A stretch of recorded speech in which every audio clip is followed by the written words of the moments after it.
नमस्कार दोस्तों, मैं हूं अंशुल गुप्ता और मेरे साथ हैं मिस्टर तुषार सिंघल। आज हम बात करेंगे यूजीसी के एक नए इक्विटी रेगुलेशन 2026 के बारे में। ये नियम इतने विवादित क्यों हो गए हैं और छात्र इन पे नाराज़ क्यों हैं और सुप्रीम कोर्ट की इस पे क्या राय है? तो यह मुद्दा सिर्फ पढ़ाई तक सीमित नहीं है। अब यह मुद्दा कानून, समाज और संविधान तक की एक बहुत बड़ी बहस बन चुकी है। तो आज अपन समझते हैं बहुत ही एक सरल भाषा में कि क्या है एक चीज़। यूजीसी के नए नियम क्या हैं?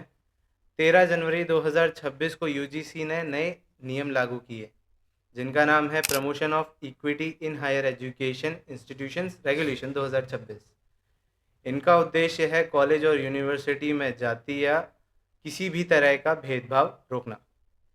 इन नियमों के तहत कॉलेज में इक्वल अपॉर्चुनिटी सेंटर और इक्विटी कमेटी बनाना जरूरी किया गया, जिससे कि हर एक छात्र को शिकायत का एक सिस्टम मिल सके। इसके अलावा 24/7 हेल्पलाइन, ऑनलाइन शिकायत सिस्टम एवं रिपोर्ट तैयार करने जैसे नियम भी जोड़े गए हैं। कुल मिलाकर उद्देश्य था हर छात्र को बराबरी और सुरक्षा दी जाए। तो अब जानते हैं कि यह विवाद कैसे शुरू हुआ। जैसे ही यह नियम लागू हुए तो लोगों को यह नियमों की भाषा स्पष्ट नहीं लगी। खासकर सेक्शन 3C को लेकर बहुत सवाल उठे। आलोचकों का कहना है कि भेदभाव की परिभाषा एससी, एसटी और ओबीसी तक ही सीमित रह गई है। इसमें सामान्य वर्ग के छात्रों को लगता है कि उन्हें बराबर का अधिकार नहीं मिल पा रहा है। लोगों का कहना यह भी है कि संविधान के आर्टिकल 14 यानी समानता के अधिकार के खिलाफ भी हो सकता है। अब मुद्दे की बात करते हैं कि सामान्य वर्ग में नाराज़गी क्यों है। छात्रों को लगता है कि यह नियम सिर्फ कुछ वर्ग के लोगों को ज़्यादा सुरक्षा दे रहे हैं। दूसरा, नियमों की भाषा स्पष्ट नहीं है, जिससे झूठी शिकायतें होने का डर बना हुआ है। छात्र सोचते हैं कि अगर गलत शिकायत की गई है, गलत आरोप लगाया गया तो उनका करियर खराब हो सकता है।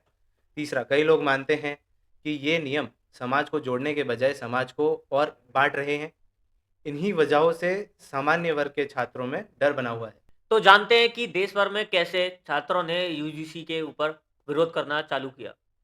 लोगों ने और छात्रों ने देश भर में विरोध किए और नारे लगाना शुरू किया गया कि equity for all not for few. बिल्कुल, जैसे कि दिल्ली, जयपुर और उज्जैन जैसे बड़े शहरों में लोग और छात्र सड़क पर उतरे हैं कि इस विरोध में यूजीसी ने जो गाइडलाइंस निकाली हैं वो सही नहीं है और जो जनरल कैटेगरी के छात्र हैं या लोग हैं उनके लिए ये नुकसानदायक है। तो अब जानते हैं कि सुप्रीम कोर्ट ने फैसला क्या लिया। सबसे बड़ा मोड़ 29 जनवरी 2026 को आया, जब सुप्रीम कोर्ट ने यूजीसी के इन नियमों पर रोक लगा दी।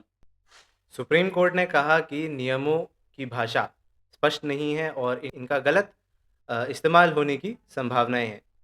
कोर्ट ने ऐसा भी कहा है कि यह नियम समाज में तनाव बढ़ा सकते हैं, इसीलिए फिलहाल पहले 2012 वाले नियम ही लागू करे जाएंगे।